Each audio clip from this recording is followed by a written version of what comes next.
Welcome to Watch Symposium. I'm Austin. All right, wristwatch check. Rolex Submariner. Now, if you watched my video yesterday, that's not much of a surprise. You know, I really appreciated the Rolex today. In one instance, I was washing a dish and, you know, the water hit my hand in a weird way, and I looked down and I realized I didn't have a leather strap on. I didn't have the Vostok. I didn't have my grandfather's Wedgfield, and I realized, man, it's awesome to have, you know, a water-resistant watch and a watch that you can just wash. And I really, in that instant, appreciated it, and it was sort of like a sigh of relief and just a feeling of immense appreciation for the brand we love so much. You know, sometimes it's nice to get away from what you like so you appreciate it. And man, I mean, today I just have this feeling of, you know, what was I doing messing around with those watches? But, you know, I enjoyed them, and, you know, I can't, I don't want to be too hard on my grandfather's watch, but, you know, it's a nice way to appreciate, you know, what you have. So, you know, shitters are great for that, or just, you know, watches outside your typical, you know, everyday piece. You know, makes you appreciate what you have. My older daughter wanted to hear the ticking, and so we held this up to her ear, and then I held it up to my ear, and, you know, she had her hands all over it, and she was groping at it, and just, you know, no care in the world. I mean, I wouldn't care much if it was the Wedgfield either, but, you know, getting ear grease on this, not a big deal.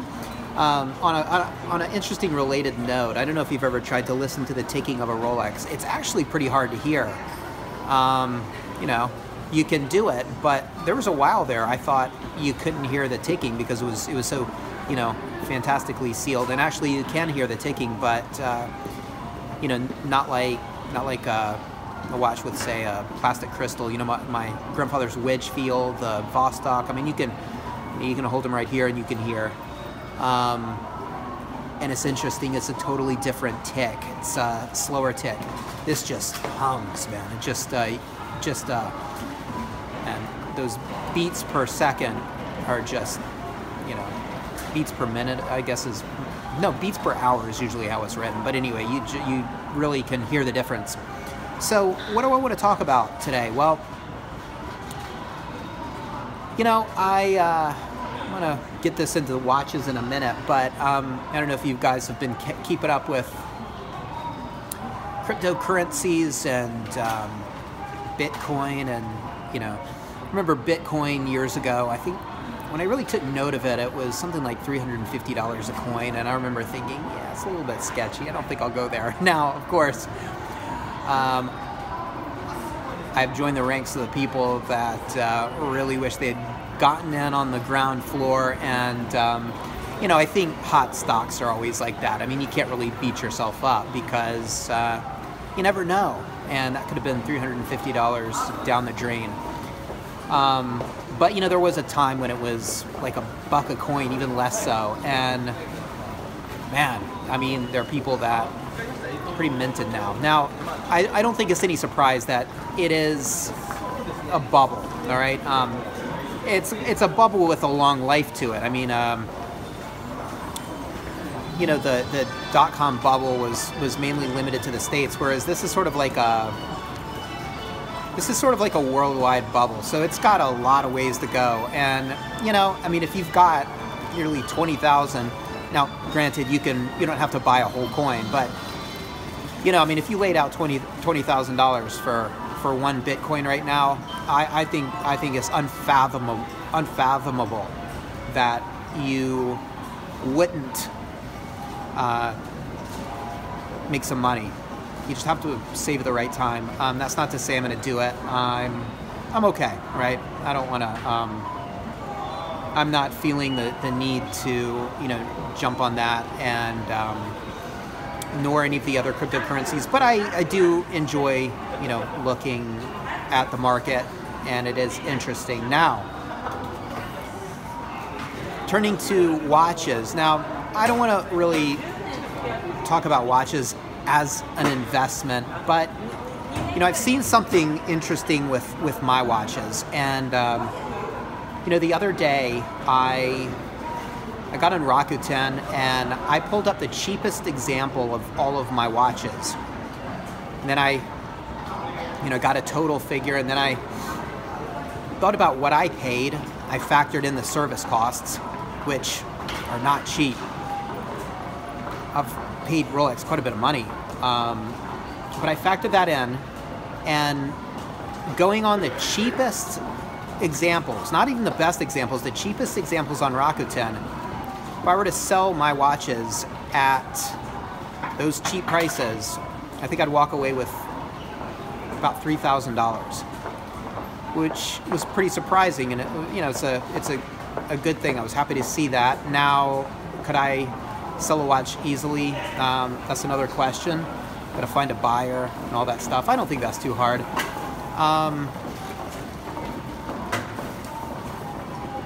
And I don't know if those prices are high because it's around Christmas time, and people here in Japan are getting their Christmas bonuses, and I don't know if prices are gonna taper down after after the new year. I'm not sure, but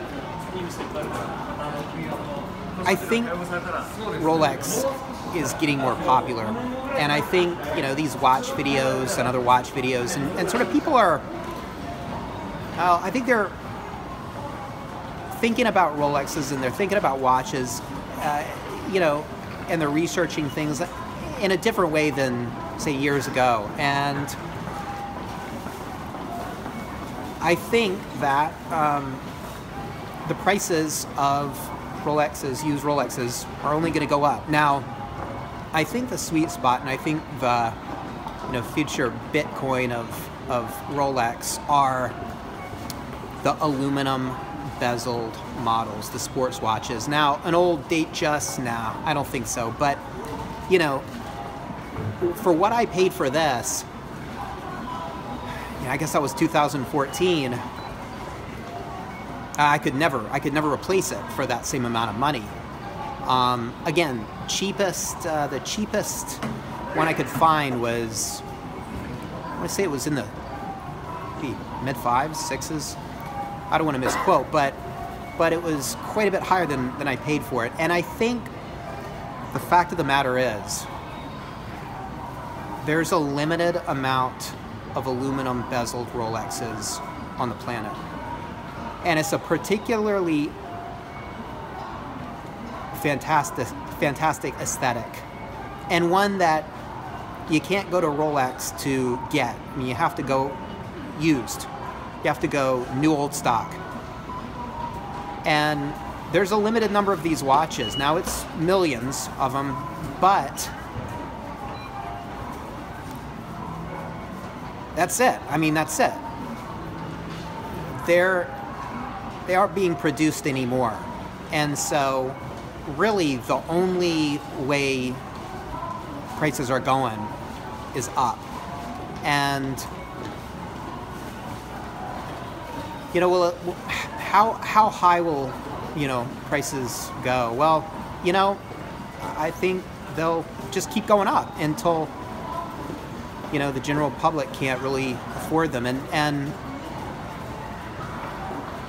I remember when I got this, and I'll disclose what I paid for this: $4,200. Okay, it was 420,000 yen. Now you go on Rakuten and see if you can find one for that. Now, granted, no box, no papers, but if you want to get one of these mid-90s Rolexes, one of these aluminum bezel Rolexes, now I think is the time. Yesterday was the time. I mean, of course, should I have gotten one 10 years ago? Of course. I ages ago told you guys the story of seeing some GMT Masters or Master 2s. They were Pepsis. I think there was definitely a Pepsi there. Oh, I don't know how much it was at the time. I mean, it was big money. I was a kid. but compared to what they are now, it was nothing. I mean, if I could go back in time, I would have tried to convince my mother, give me one of these watches, you know? So my only point really is that even just a couple years, you can sort of see the price increases. And, you know, if you really want one of these watches, you can't really wait. I'm not sort of saying that so you panic and make an unwise purchase, but I really think that these are good investments. And I've never bought with that really in mind, but I was thinking it would be kind of interesting if I held on to these, sold one or two, or all three, and used the profit to buy, say, like a humble Datejust.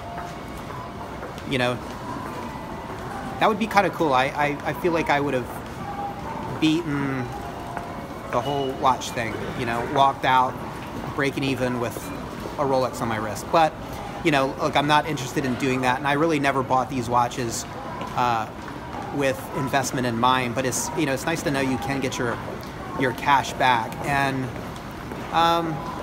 yeah, anyway, I thought I'd share that with you. I don't think this is any like revelation, you know, type news. I think everybody knows this, but you know, you just, I think, have to realize and understand that you know, an aluminum bezel steel sports Rolex, you can't get them anymore. You can't get them anymore, and everybody knows that. And so, you know, if that's what you want, now's the time. It's not going to get any cheaper. There's no way you can just hang out and in the future it'll be cheaper, unless there's some huge financial crisis and people are really trying to get rid of them, and I really doubt that's going to happen. Anyway, just something to think about. I love the new things that Rolex have. I don't like them as much, but you know, like I said in a post, I could really learn to love some of the new Rolexes. But yeah, you can get you know, all black ceramic GMT for less than you can an aluminum bezel GMT. So, you know, and it's got that aesthetic that I like, and so I don't know. For me, it's a no-brainer. But let me know what you guys think. Take care. See you next time. Bye bye.